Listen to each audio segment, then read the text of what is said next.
Hi there. Welcome to Peninsula Players Presents. And today I'd like to say hello to Valerie Maze. Val, how are you? Hi, Greg. I'm good. How are you? Excellent, excellent. It's so good to see you. Mm. Um, Val has been a music director with us for 8 seasons, 9 shows, and started in 2006, first year of our new theater Mhm. with Cabaret, which was a big show, and then has done quite a variety of stuff since then with us. A Day in Hollywood, A Night in the Ukraine, a wacky little show, A Little Night Music, which I directed, and it was so great to work with you on that. Nonsense, you know, so similar to Little Night Music. Exactly. The Full Monty, Peter and the Starcatcher, and The Bridges of Madison County. You did those in the same year, back to back. Yes. And The Drowsy Chaperone, such a fun show. And then last year, Ghost, the musical. Yeah, so you've been pretty busy with us. Have been. Yes. Let me tell you a little bit about Val, because one of the reasons I wanted to talk with her is because she's works as a music director, and most people probably just see Val's head in the orchestra, the back of her head in the orchestra pit, and figure out and have no idea what goes into doing all of this. So I wanted to chat with Val about that. But a little bit about Val. She's worked all over Chicago and a lot of the musical theater venues, but also at the Goodman at Chicago Shakespeare, Writers Theater at the Center, Provision, and was nominated for a Jeff Award for her work on A Little Night Music at Writers, and received an After Dark Award for her work on Cats at Theater at the Center.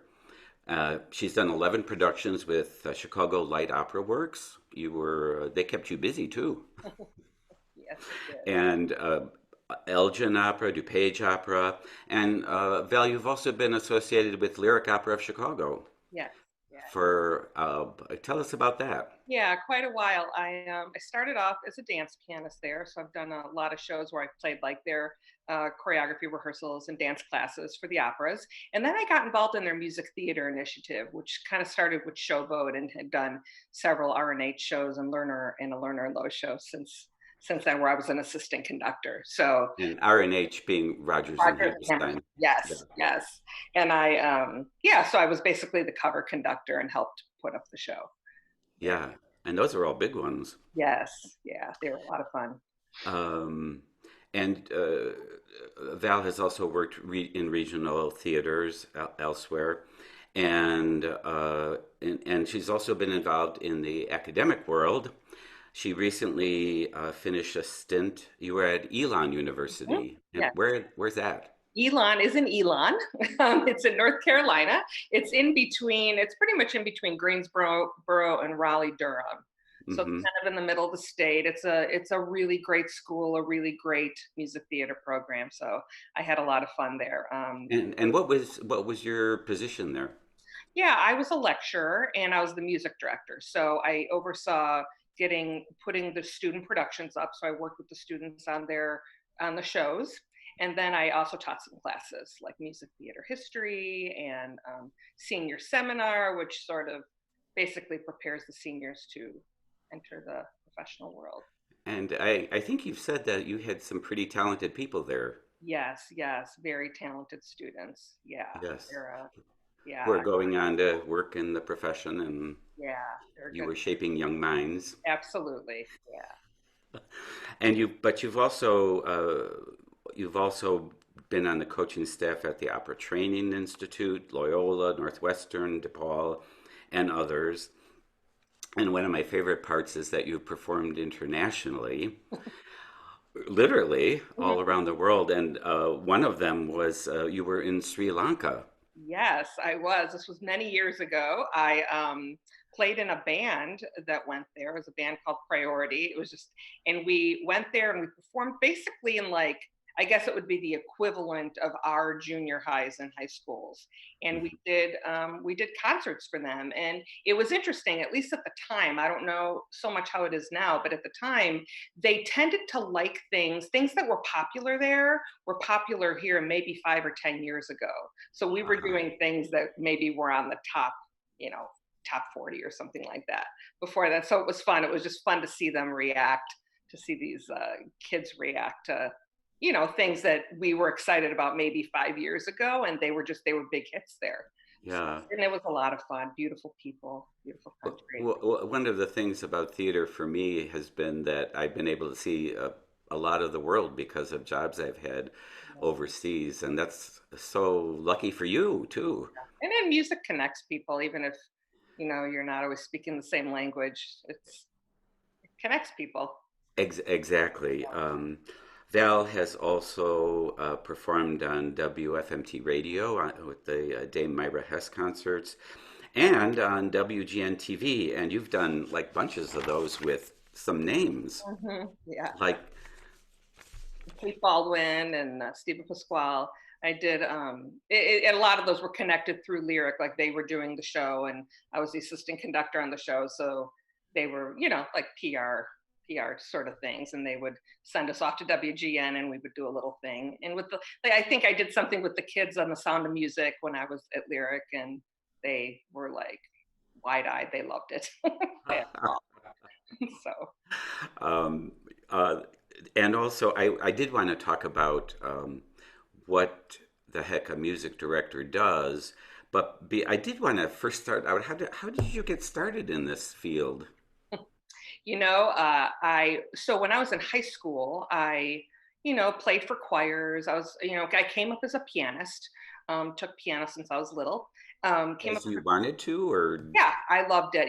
My mom was a music teacher, and so she started me out on piano when I was about 6 or 7, and I just loved it. And then she started me on clarinet, and I didn't like it because you only could play one note. I liked playing a lot of notes. So I quit clarinet, and I'm not very good anymore, and kept uh up with the piano. And then in high school, I accompanied for the choirs and the musicals like a lot of high school students do. And I was in a show. So I you were, played Hoddle my junior year in I Fiddler on the see. Roof, and And I didn't think I was very good. I didn't think I was a very good actor, to be honest. However, I noticed, and the choir teacher noticed, that when I was on stage, like on breaks and things, I was always like fixing vocal parts. Or if the pianist wasn't there, I would be like, "Well, I'll play rehearsal," and so I'd run down and play rehearsal when I wasn't on stage. And she and I kind of decided, like at the end of the year, I was on the wrong side of the table. uh-huh. I think it's kind of what got me into it. And then in college, I was a piano major and a marketing major. Worked in marketing for a while, and then as I got into grad school at Cincinnati later on, Hmm. um, and I was a collaborative piano. That was my master's, was in collaborative piano. But when What I does got that mean? collaborative piano was like training pianists to work in an opera house, to play Ah, rehearsals, to do recital work, to do all kinds of playing sort of work, hmm. generally in the classical field. But when I got out, I realized I missed my music theater, and Uh-huh. but I loved classical, so I'm like, well, I'm just going to do both. So as I was playing rehearsals and things over the years for work, I if there was ever a chance, I always wanted to get up and conduct if I could, and kind of help shape the rehearsals when I was assisting conductor. So I kind of started out assisting, and then as I started to feel more confident, I started to take my own shows. Now, I'd love to ask you, I've worked as an actor and a director, among other things, and each of them are rewarding in different ways. What's the difference, or what are the rewards in conducting, and the difference from playing for Like, something? yeah, uh, I think when it's conducting, there's just something about being able to like shape the sound and shape, and like it feels.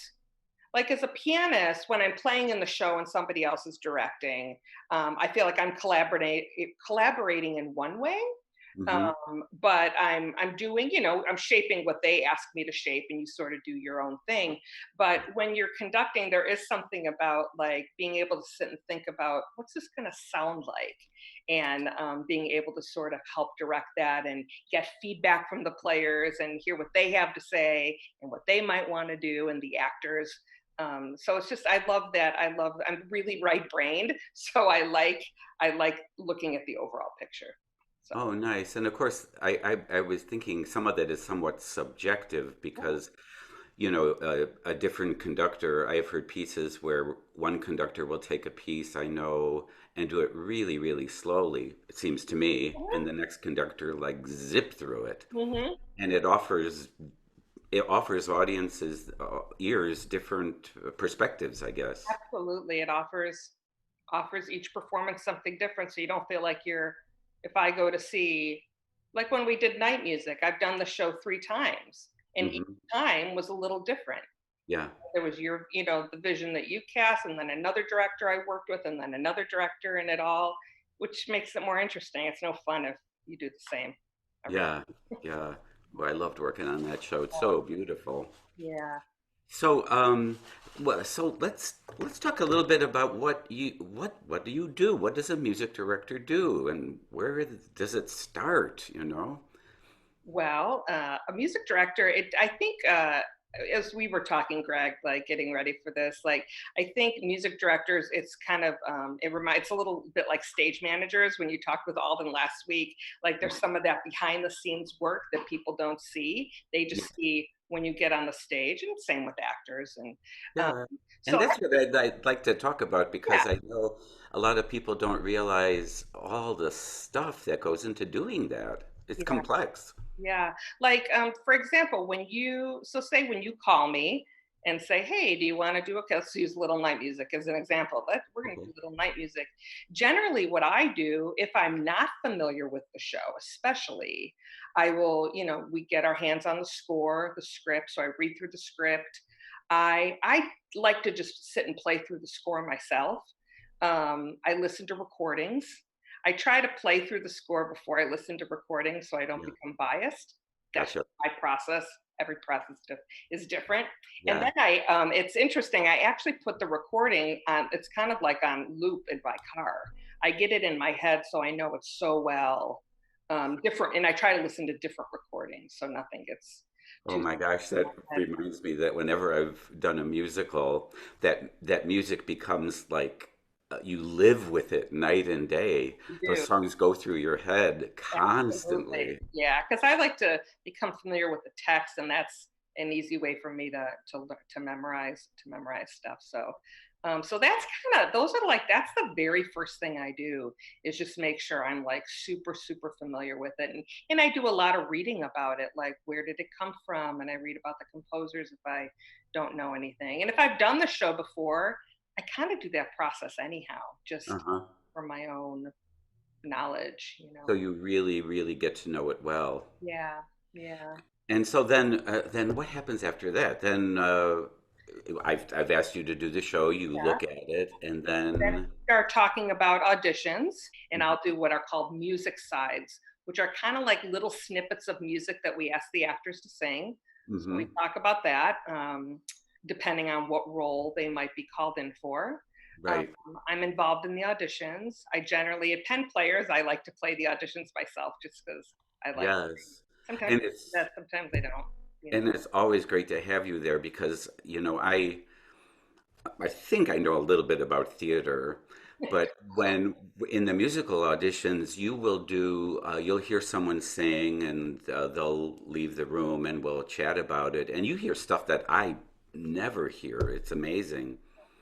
Yeah, it's yeah, it's fun to me on that end, and I love actors, and I love seeing them come in, and especially one reason I like to stay at the piano is like I'm the eternal like champion, like I'm always rooting for the actor, like I want this to go well, you know what I mean, for Hmm. them, you know. Yeah.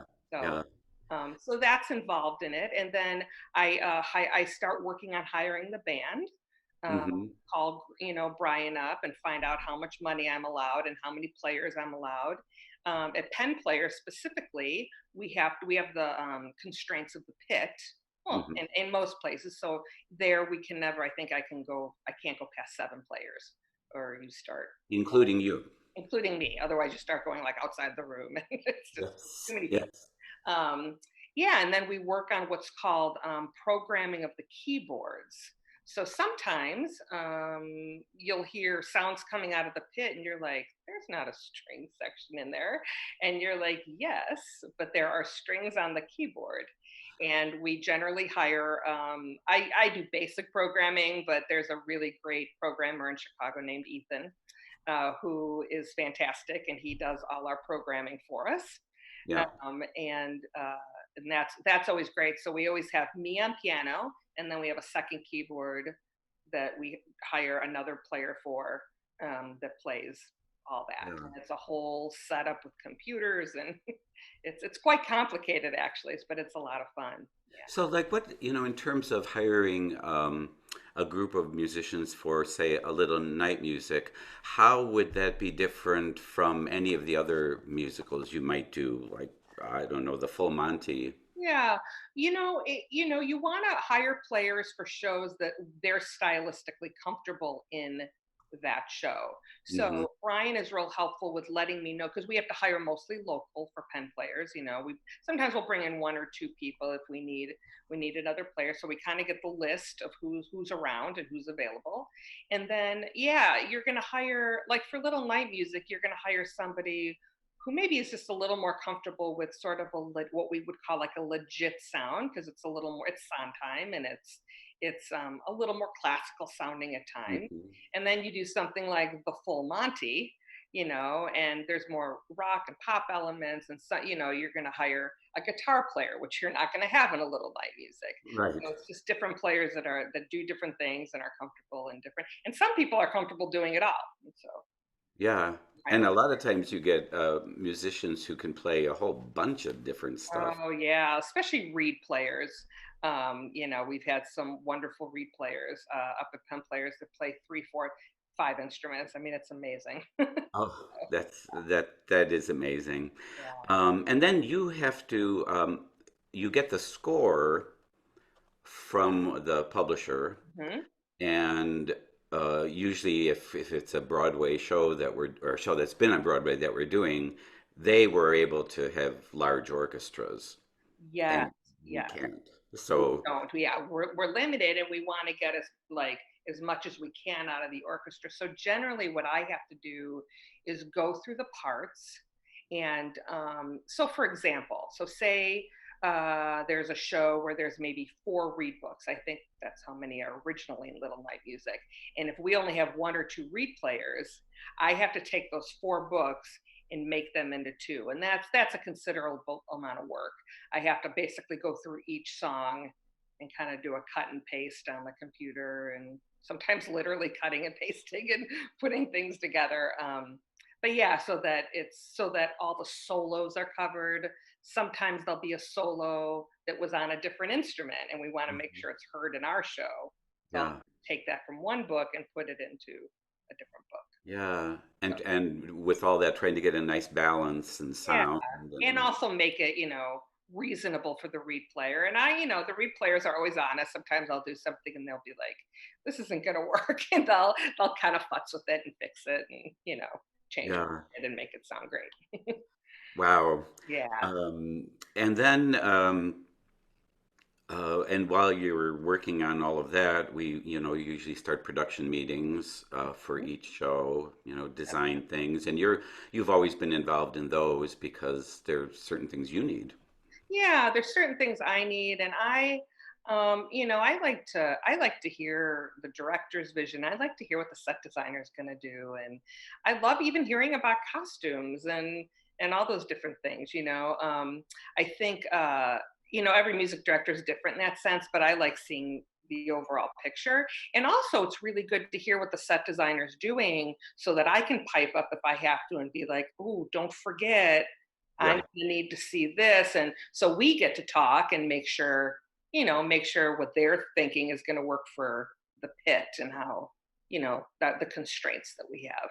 And So sometimes the costume designer directly affects you, like in yeah, nonsense. like a nonsense. Yes, You exactly. you were on stage, We were right? on stage, which was a lot of fun, and we were all in full nun regalia, and it was lots of fun being up there. Yeah.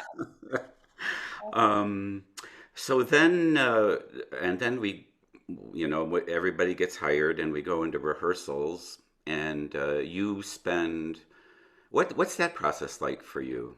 Yeah, usually, we do kind of a read through of the show, and in this case, because we haven't rehearsed the music yet, they kind of just read through the lyrics and the dialogue. We sit in the room together, so everybody kind of meets each other, and that's always fun. That's kind of a fun process. And then we just kind of get going on music for 2 or 3 days, depending on how big the show is. Hmm. And I make a schedule and try to be as efficient as possible because time is limited.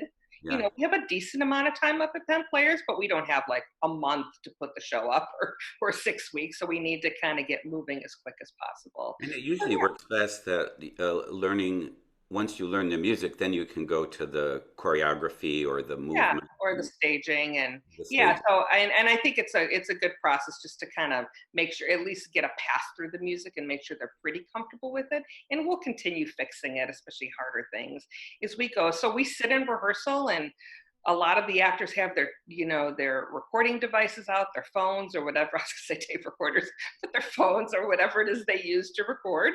Um, and I record parts for people, and we learn parts and we divvy things up, and we work on the solos, we work on the duets, and talk. Sometimes I think what's fun is sometimes the director will come in during a music rehearsal, and as the song is getting learned, as especially with the solos and duets and things are comfortable, sometimes the director will throw a couple things in acting wise that kind of help shape the music. So we sort of tag team a little bit, which is fun. Yeah, yeah. Oh, I love listening to them singing in there. Um, and then we get to a point where uh, and then you have to get the band together and rehearse the orchestra. We usually rehearse 3 to 6 hours. Like I said, once again, depending on how big the show is, it's usually on like a company day off at Penn Players, which is on a Monday, and we kind of read through the score. It's pretty quick, but we fix any mistakes. Sometimes there's mistakes in the parts, or I have to give a lot of notes about. Sometimes we'll cut some music if we have to, or a couple measures here and there, or fix things. So yeah, we rehearse, and then the band will meets the cast at the Sitzprobe in the theater, usually in our case. And what is a Sitzprobe? Sitzprobe, yeah, that's interesting. There's Sitzprobes and there's Wandelprobes. We tend to do a Sitzprobe, which is it's a German term, and it comes from opera, but it's basically a stand and sing or sit and sing.